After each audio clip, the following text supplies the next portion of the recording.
cap moment cap experiència a la nostra escola d'aquest tipus de treball, tant amb l'aprenentatge cooperatiu com amb l'avaluació formadora.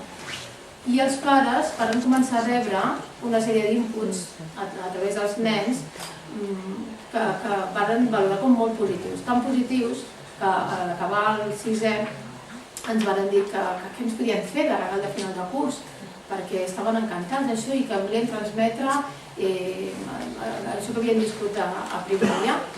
I van dir, doncs mira, volem fer un vídeo explicant tot això que ens ha passat i que hem viscut amb els nostres fills. I aquest va ser el regal que ens van fer a 6è. Llavors es va gravar, van fer aquest muntatge i els pares l'estan presentant en els instituts on van els seus fills com un llegat de dir ens agradaria que tinguéssiu en compte i hi ha aquesta formació darrere.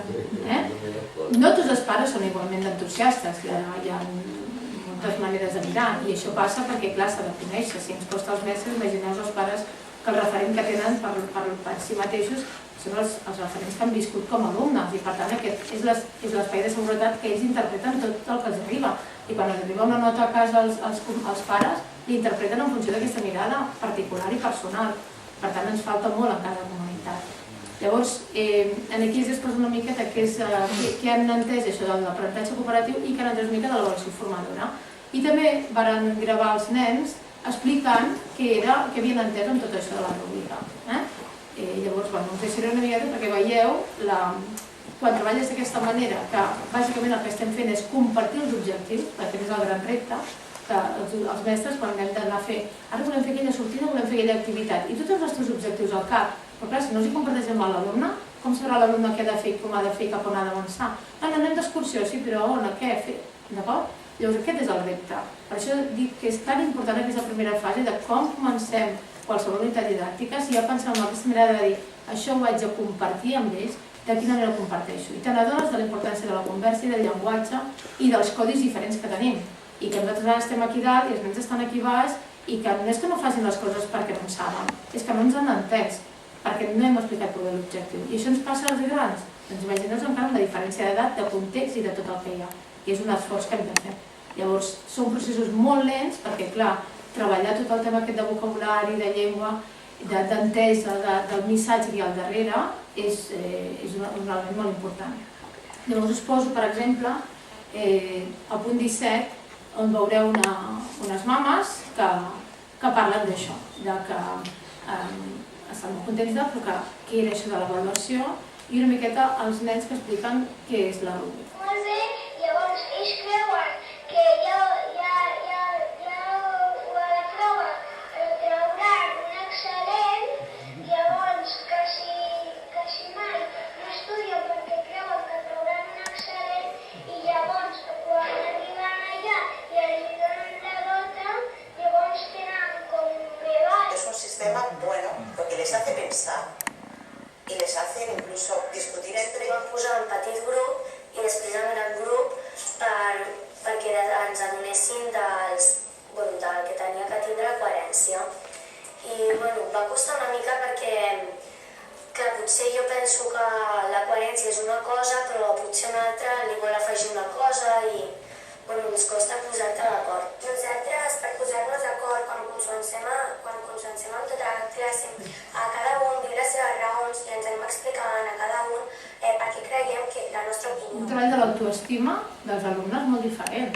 O sigui, el Joel ja sap què és el que li costa, però quan la Irene, a més després l'està corregint, li està donant una trobada un altre model. I a part, tenim uns reforços a l'aula que desaprofitem, que són els mateixos alumnes, i en el moment que els fas partícips d'això, ells mateixos t'ajuden a tirar endavant amb les dinàmiques. I per tant, la mirada que estàs fent, el posicionament ètic és tothom té punts forts i punts febles. Per tant, a veure, no anem dels que són guais i els que no són guais. I això et fa replantejar moltes coses, inclús atenció a la diversitat mateix. Ja veieu que aquests alumnes els puc emportar a fer conferències perquè... Bé, doncs això seria la rúbrica, aquest instrument elaborat per ells i conceptuat. I poden fer això justament perquè han participat en l'elaboració. Llavors, què hi ha darrere la rúbrica? Doncs que fan comentaris i es diuen, home, després de valorar els aspectes jo crec que Llavors, quan fan el retorn, ha d'haver-hi el retorn de estic d'acord o no estic d'acord, perquè també li dones l'oportunitat que torna de dir no estic d'acord amb el que m'has valorat, perquè això és obert, perquè és un procés, perquè no és un tancat, és un de més enllà. Per tant, hem de posar més comentaris i menys notes. Això ja varen demostrar Black i William amb una experiència que retornaven els alumnes exàmens corregits, un amb la nota i altres amb comentari. El que hi havia nota i comentari només miraven la nota i el mestre allà mitja hora escrivint tots els comentaris després de la nota. Tinc un 7, tinc un 7. Però què vol dir un 7? Perquè de 0 a un 7 pot haver-hi coses tan diferents d'un resultat d'aquests, poden venir de llocs tan diferents, en canvi amb un comentari, però clar, si aquests comentaris estan ben fonamentats perquè has fet tot el discurs amb ells, doncs és molt diferent. Llavors, d'on surten les notes? Doncs això, per exemple, recordeu el text que hem fet al principi, el text que hem fet al principi de recorregut d'una poma, després de tot un procés d'elaborar diferents introduccions de nous punts de vista i treballar diferents elements, hi ha una evolució. Llavors, quan tu guardes el primer treball amb l'últim, són capaços de veure ells mateixos veuen si han evolucionat o no, perquè has compartit tots aquests nivells. Per tant, el que estàs ajudant a fer canvis conceptuals, a evolucionar les idees, no? Siguin treball de mapes conceptuals, fas una exploració prèvia, treballes diferents elements, comparteixes els criteris d'avaluació, fas un altre mapa conceptual i ja veus que hi ha diferències i ells mateixos se n'adonen que no posaven connectors o que els verbs no estaven ben usats o senzillament amb canvis de conceptes. Fins i tot hi ha alumnes que al ser tan obert els permet anar a processos d'abstracció que potser uns no t'arribaran i allà mateix també hi vas veient a quin lloc estan i cap a on avança. D'on surten les notes? Doncs, per exemple, d'aquí, de fer una expressió oral.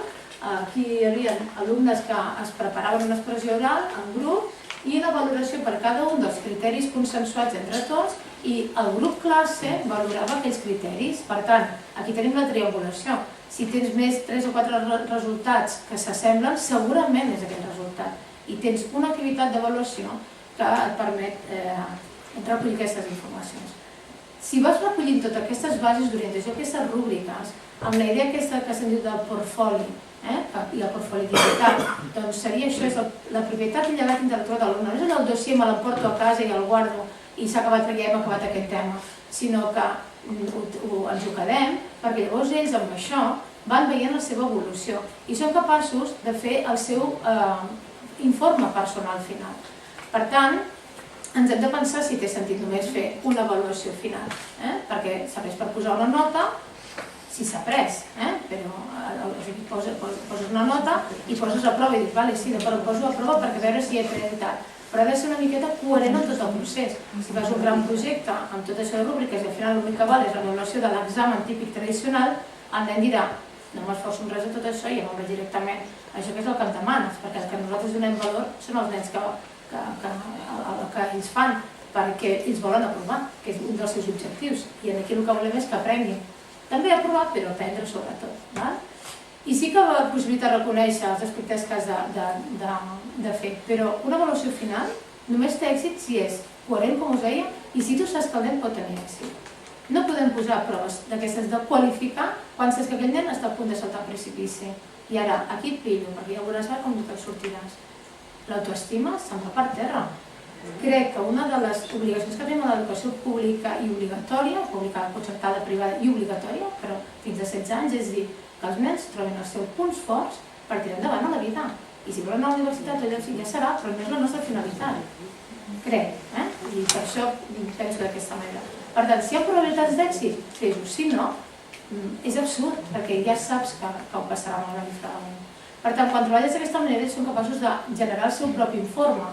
No cal que fem informes del Wimpy, la Saga i aquests elements informàtics, perquè com que tenen el portfoli, tenen tots els elements, totes les evidències del seu progrés, quan els dius, en relació a matemàtiques, tu què creus? I veieu aquí, per exemple, hi ha dos notables. Un és el que s'ha posat l'alumne, l'altre és el que he posat jo, que he fet el mateix procés de mirar-me tota l'evolució i decidir. I donen les raons als papes de per què creuen aquella nota, com feien aquests petits, al costat, i expliquen, jo crec que mai mereixo aquest cant. I si veig que no estem d'acord, fem una entrevista, però no perquè vinguin al meu molí, sinó per veure què han pensat ells, si hi ha algun matís que hem de moure. I hi ha algun alumne que m'ha convençut que el seu argument era millor que el meu i he respectat la nota que ell havia posat, que potser era diferent de la meva. Llavors, evidentment que això que dius, oh, però clar, és que necessitem hores diferents, sí, clar, és que als espais i tot canvia. Els que tenim la qualitat de la llibertat, els éssers humans hem de ser lliures en un món de finalitats. Això ho he tret d'una persona d'aquestes que tens també de referents, que et donen aquestes eines i dius, és veritat, quines finalitats tenim nosaltres com a educadors? Confonem finalitats amb mitjans. Aquesta frase la va dir el Joan Manuel del Pozo, catedràtic de la Universitat de Girona, i ens confonem perquè llavors a les notes es donen aquest de final, nota final, i taxativa, i sentència. Les notes són mitjans per anar avançant, però no són finalitats. Els resultats de PISA també són mitjans, i els estem convertint en finalitats. I és veritat, i quan et diu això et fa pensar i dius, és veritat. No vull aquest tipus d'avaluació. Em va bé com a prova externa per detectar, però no és la meva finalitat. La meva finalitat ha de ser una altra a l'escola. Hem de compartir aquestes finalitats. Quin és el concepte clau que hem de canviar? Sobretot l'error. I això ho va dir Munciati l'any 1990, que diu, si alguna cosa hem de canviar a l'escola és aquesta mirada a l'error, l'estatus de l'error. Com tractem l'error dels nens? D'aquesta manera, amb l'avaluació formadora, aquesta possibilitat de dir, detecto allà on estàs i és com avancem, o és ja un acabat? És l'indicador d'obstacles del nen. Ens està dient això, no ho entens bé, però hem de buscar les raons. La nota no ens facilita la comunicació, per això que us deia aquesta experiència. Posar un 7, posar un 6, el nen ja no té res a dir, però dir, no estic d'acord amb la nota, però no et dirà el què fa malament. I jo el que vull és justament que parlin i que comuniquin i que detectin i que vegin que hi ha un conflicte i que han d'estar allà avançant amb tot aquest tema. Et permet, a més, muntar, jo us deia, aules on tothom s'està avaluant i coavaluant perquè tot està compartit. I quan hi ha aquesta comunicació és quan s'avança. Per tant, em permet fer la coavaluació que heu vist vosaltres abans i em permet fer l'autoavaluació, que és un dels grans reptes que tenim aquí. És a dir, en el moment que em coavaluo també m'estic autoavaluant, perquè estic traient elements que em permeten saber on estic i regulant el meu propi procés. I alhora el tema de l'autoestima. Nens d'aquells que sempre els etiquetem amb el reforç i que són capaços, que si no és l'oportunitat, com heu vist al Joel, que ell sap que en aquella assignatura li costa una miqueta més, és capaç de dir-li a un altre, que en principi té més facilitat en aquella àrea, de dir-li, he detectat això, i això sabeu el que és? De dir, jo també puc opinar, jo també puc dir alguna cosa, jo també tinc alguna cosa a dir. No sempre sóc el que rebo reforç i haig de sortir de l'aula. És que llavors ja planteges quin sentit té sortir de l'aula quan ja planteges això d'aquesta manera. Per tant, a la base d'orientació el que pretén és que el nen acabi dient què creu ell que té de qualificació, compartit els criteris, i a més li dones la possibilitat que et detecti exactament l'objectiu. No que diguin, he fallat perquè no estic atent, això és molt fàcil dir-ho, tothom ho diu, però exactament què? No, la rodonia em costa bastant perquè l'has ajudat a entendre aquell objectiu, quin és. D'acord? Per tant, tens els criteris, tens, inclús abans de la prova, com feien aquests nens, ens estem regulant abans de la prova i després de la prova podré comprovar si les meves hipòtesis estaven bé o no i podré acabar dient una explicació. Això era un exemple d'aquells de la rúbrica, que fixeu-vos que vàrem fer aquest treball amb els nens a determinat aquests passos, vàrem aplicar-lo aquests textos que ells deien i tot i amb això havíem de tornar a regular l'instrument perquè encara no ens sortia prou bé, però no hi ha un acabament. Per tant, és molt important quan fas aquest tipus d'avaluació, te n'adones que vas a parar al treball cooperatiu. I això què vol dir? Doncs explicitar les condicions de treballar a l'aula prèviament amb ells, que són les que tenim implícites, doncs les hem de comentar, i a més que són contràries als valors dominants ara mateix. I això ho tenim claríssim tots. I aquest és un gran repte. Però clar, fixeu-vos tot el que hi ha al darrere, que no es veu i que passen tots aquests missatges. La competència, segons el concepte marc d'Eurídice del 2002, és la capacitat d'actuar eficaçment en situacions diverses, complexes i imprevisibles, es reposa en coneixements, però també en valors, habilitats i experiència. I aquest concepte l'hem d'encara treballar molt, l'hem de tenir molt present. Degut a tot això, i també a l'entrada de les TIC, que estem en aquest entorn TIC, doncs clar, hi ha visions completament diferents, el món ja va cap allà, cap a potenciar la iniciativa, l'educació fonamentada en problemes, amb un tema molt més sistèmic, molt més en xarxa contínua, amb la responsabilitat amb l'autoaprenentatge, i tot això ho hem de fer arribar a l'escola. Per tant, cal tenir present els diferents estils d'aprenentatge, les diverses capacitats i maneres d'agrupar-se. I això és aquest petit pas que estem intentant fer. Vaig una mica ràpid, com està posant aquí pressió. Llavors, això què vol dir? Doncs que si ens creiem això, tot el tema del treball cooperatiu també és un treball a fer, també és un contingut a fer. Llavors és necessari elaborar plans d'equip, que vol dir donar-li temps també i donar-los espais perquè ells puguin regular tots aquests elements de responsabilitat. Què aporta un equip i com ho estic aportant i com ho estic fent. Doncs què vol dir valorar les competències? Doncs ja ho veieu, aprendre significativament. Què vol dir? Saber aplicar aquests diversos sabers, que és un tema compartit, teòric, per interpretar i prendre decisions, però també ells, no només nosaltres, i en situacions complexes, no mecàniques. Vol dir a diferents entorns. I per tant, imaginem, per exemple, vull treballar la competència comunicativa. Com ho faig això, Laura? Quines dimensions té una competència? Per exemple, l'expressió escrita és una de les dimensions que té. Em centraré en un objectiu. Vull que siguin capaços de fer una descripció. I a més, què farem amb aquesta descripció? Doncs buscaré criteris de realització que són els que em permeten fer aquesta base d'orientació. Aquests criteris que són les accions que vull que tothom tingui clar com a alumne. I aquí és quan comencem el pacte. I quan tinc aquests criteris de realització, treballo amb els criteris de resultat, que són aquests altres que són el grau d'acceptabilitat i em permeten dir si està ben fet, fins a quin punt està ben fet o no. Tot aquest procés és el que m'ajuda a elaborar tot això i a treballar aquest tipus d'avaluació formadora. Per tant, fixeu-vos que és un procés lent, hem de tenir temps, però ens hem de creure. Jo crec que un dels pitjors obstacles que tenim els docents són nosaltres mateixos a fer aquest canvi de dir és que haig de fer molts temes. No, és que les idees claus del currículum són 4. I si les treballes d'aquesta manera, no cal fer 30 descripcions, ja us dic, perquè això ja està consensuat amb aquestes bases d'orientació. Em serveix molt seguir el cicle d'aprenentatge, d'aquestes 4 grans fases, d'explorar sempre els primers coneixements de l'alumne, quan veig que fa falta introduir diferents continguts o punts de vista amb diferents activitats, també amb les activitats d'avaluació també és una manera d'aprendre, estructurar aquests coneixements i aplicar-los, que és l'autèntica competència.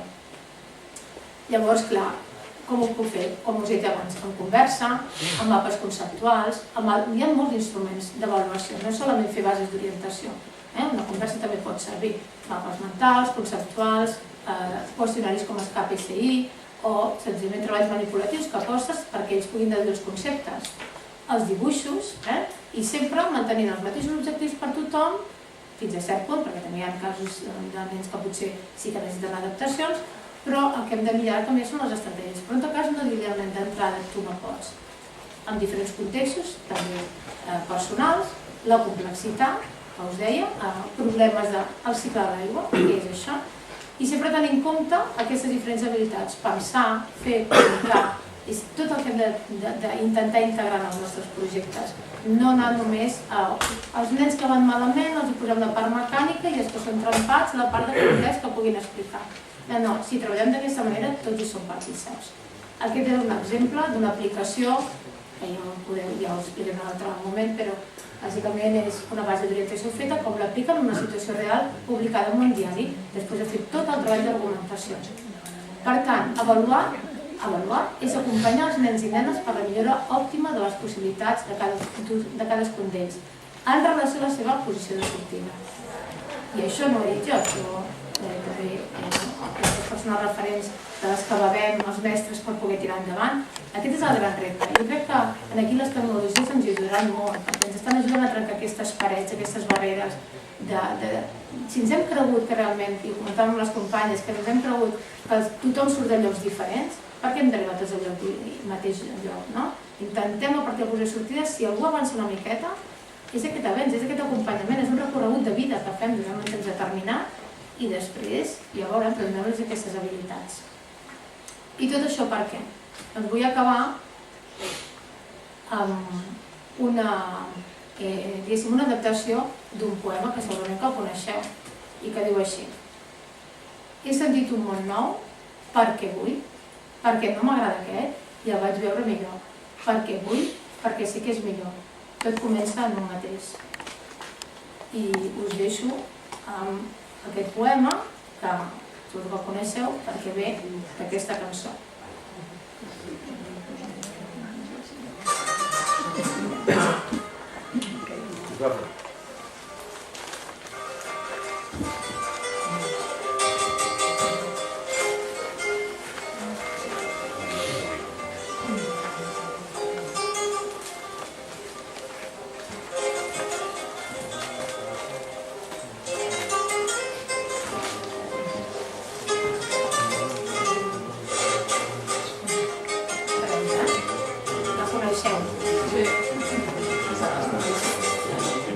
És una adaptació que m'he fet per mi. He sentit un món nou, i aquest és el repte que tenim. Nosaltres mateixos som els que hem de decidir i fer la revolució a les barricades. Moltes gràcies.